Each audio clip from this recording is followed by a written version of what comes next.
The GDP per capita in Paraguay is $5,821 a year. So to make a lot of money locally would be somewhat difficult. Your best opportunity is living in Paraguay and doing your business offshore.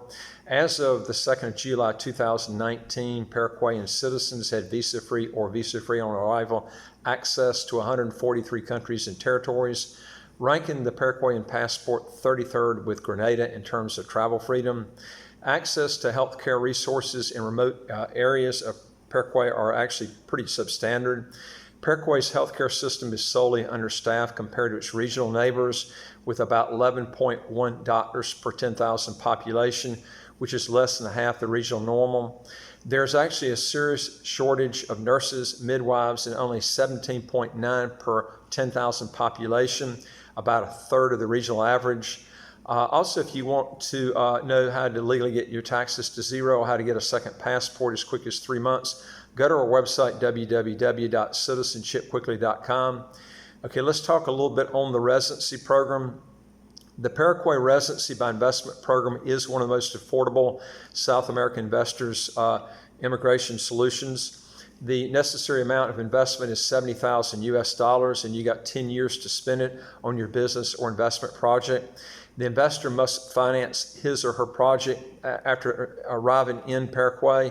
The applicant receives a Paraguay investment visa to be able to enter into Paraguay. The next step would be actually forming a Paraguay company and the application for the permanent residence permit. Citizens of the visa-exempted countries can easily obtain the permanent resident visa without an investor visa. If you need a visa to enter into Paraguay, the registration as an investor will be quicker. The investor program leads to citizenship, but it is a residency and not a citizenship by investment program. You can practically do any kind of business in Paraguay that you want. I'm going to give you some of the advantages of using Paraguay as your residency by investment program. One of the things that's real neat about it, it is one of the fastest ways to receive permanent residency by using this option in Paraguay. And that's the company option. And number two is the investor must register first and must start to spend the amount of investment only after the arrival in Paraguay. The investor can literally invest in any business. There isn't a qualifying business opportunities to choose from. But obviously, if you're a lawyer or a doctor, you have certain schooling that you're going to have to qualify for if you're going to be in that type of business. And there are other businesses too. If you're getting the securities business, there are requirements. It depends on the type of business you're getting into. What extra requirements you're going to have to do that business. And fulfilling those requirements. In the case of the ordinary process for the permanent resident visa permit, applicants must deposit $5,000 US for the time frame of the process in a local bank. For investors, the amount of investment is proof of solvency. Permanent residents of Paraguay can apply for the citizenship and a passport after 3 years of permanent residency, but the naturalization process takes approximately another 2 more years to complete according to the law. Okay, now what Paraguay tells you and what they actually occurs is going to be a totally different matter. I've seen this happen over and over again in Central America and all these Central American countries. I can tell you that although the law states this time period that I have just mentioned, that you can expect about 5 to 8 years to actually get the passport. If you're thinking of something different otherwise, if you think you're going to get it in 3 years, and you want that time frame, don't go there to this program because you're not going to get it that quick. You'll also have to pass a Spanish test to get the citizenship and know a little bit about the history of Paraguay. One correction that I would like to make in this YouTube video, well, actually in a YouTube video I did for Nicaragua, is that it was actually the video right before I put this one out. Is that I had mentioned to you that Paraguay allowed dual citizenship with all the countries in the world, and that is an error. They do allow dual citizenship, but it's not with all the countries in the world. There's a limited number of countries that which I'll give you in a minute. There are only 2 countries that they'll allow for that. So that's something you have to take into consideration, because if you go to Paraguay and you don't go with those 2 treaty countries, then you would have to relinquish your Paraguay passport if you got a passport in any country other than those two countries. So this is something that you have to think about. Or if you get Paraguay citizenship and passport, and you've got a citizenship and passport somewhere else, you would have to relinquish that one before you get the Paraguay passport. So this is something you have to think about.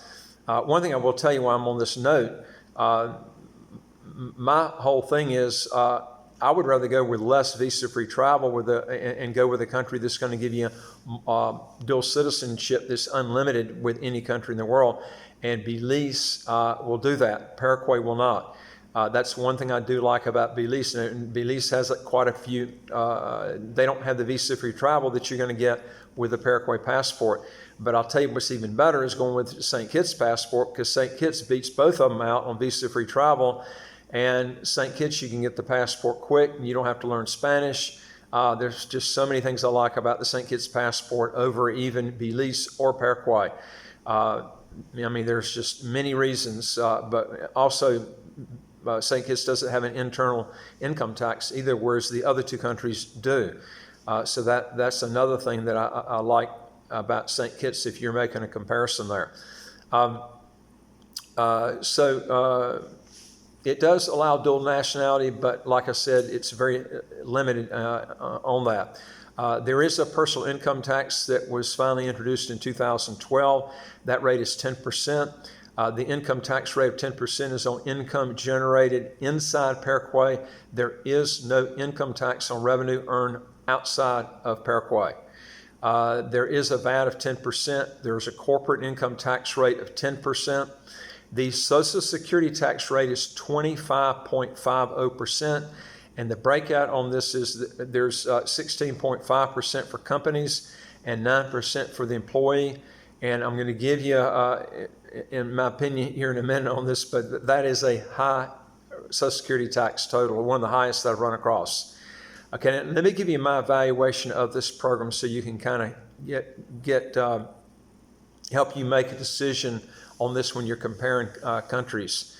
The total Social Security tax rate, as I mentioned to you, is sky high. That's really high. Paraguay allows dual citizenship, but I mentioned to you before, it's only two countries, and that's Spain and Italy.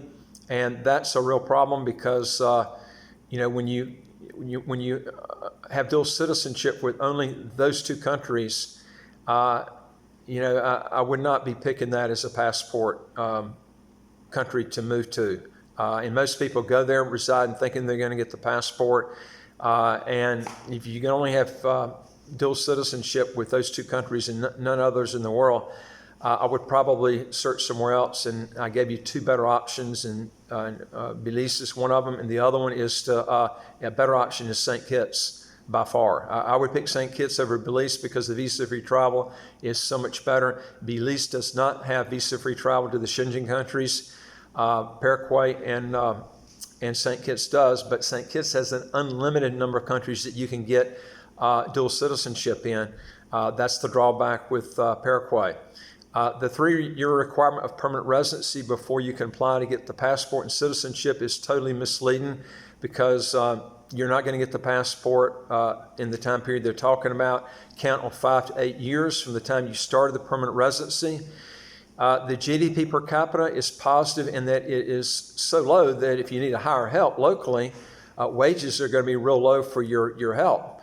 Of course, you're going to have to find people that, if you're speaking English, that speak fluent English if you're working outside the country, because you could have a problem with that.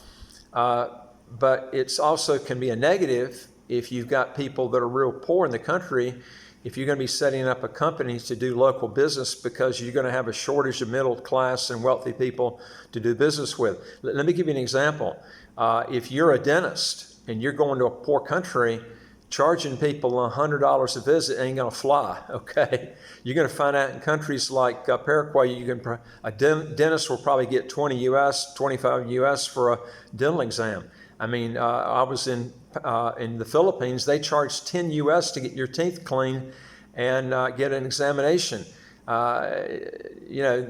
If you're planning on moving to the Philippines and you're getting trying to do stuff internally and make a lot of money, it's not going to happen. It's just going to be very, very difficult to do that. But take the labor and use it as an advantage, because the labor is very cheap. If you're going to go to countries with a low GDP per capita, that's the big advantage to it. So that's the way you have to look at that. You're also going to have to take out the time to learn Spanish and some history of the Paraguay, and you're going to have to study that in Spanish and to take this citizenship test. This test takes up a lot of your time. Remember, there are no guarantees, even after doing all this and residing in Paraguay, that you're going to get the passport.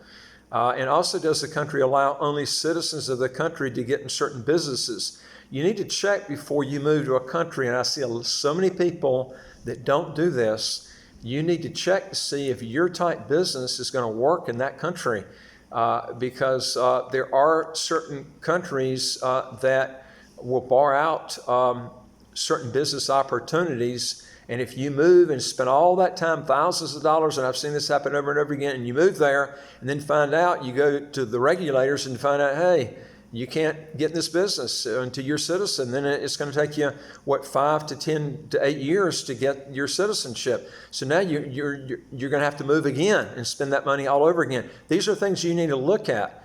Also, to get a citizenship program, you need to get a citizenship program that you can get as long as you have no civil or criminal past.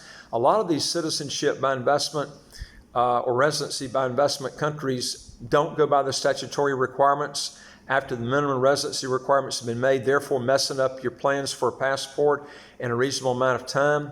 Also, make sure that the country that you're applying with has no military requirements to get the passport, and make sure the tax system that's in place for that country is either territorial or pure tax haven and does not tax worldwide income on investment income. Now, Paraguay's got a great program for that. They don't tax income outside the country, but you got other negatives in there where there are better countries to choose from. Make sure if there's a language requirement that you already are fluent in that language before applying, or I would tell you, don't apply. Okay? I see so many people that disregard that, and they go in there and try to learn the language. It's going to take up a lot of your time, man. If you're trying to run a business and you're trying to learn a language, it's a lot of time that you're taking out for that. My advice is to move to a country that has a good tax system, allows dual citizenship, that you don't have to take a language test. You already know the language. Always verify that dual citizenship is allowed, or don't engage in that program. That's a big key thing that I would tell you. And why not pick a country that allows dual citizenship with unlimited countries? They're out there. You just got to find them. St. Kitts is one of them. Always verify that dual citizenship is allowed. I can't emphasize that enough. It's so many people really screw up and really regret their decision when they don't go by that. If you want to get into a passport that has as many visa-free countries as you can get into, that's a big option you want to look at, because I don't put that as a number one option, but you need to be picking at least a country that has visa-free travel to the Schengen countries, and St. Kitts does have that. And so does Paraguay, but Paraguay's got the other negatives that I mentioned about. Remember that a lot of countries reserve the most lucrative business opportunities like insurance, real estate, retail, and other businesses to citizens. So if you can't get in that type of business and you're barred out from doing it, you need to know ahead of time before you move to that country. Also, when you move to a new country where you don't know the language, it's going to take you 3 times longer to get it done, and time is money. And I would tell you, folks, don't make the move unless you know the language. I learned the hard way. I lived in Panama for 4 years. It was very discouraging, okay? And the older you are, you're going to find out that your desire to learn the language is going to be a lot less, the foreign language. So this is something you really have to think about.